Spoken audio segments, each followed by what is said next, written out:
Hello dear friends, you know video importing is the first process to work with any video editing application. And there are basically two ways to import videos in Kinemaster. And you should know about the ways. And here in this video, I'm gonna show you about the ways. First, open your Kinemaster.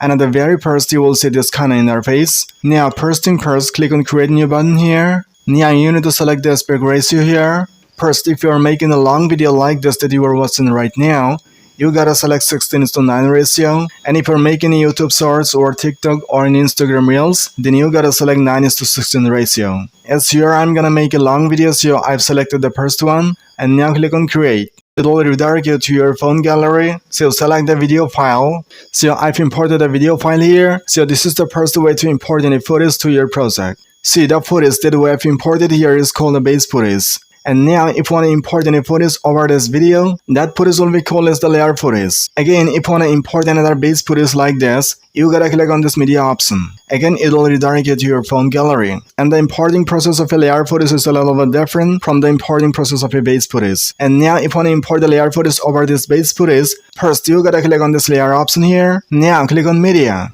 Again, it will redirect you to your phone gallery. And now select the layer footage from here.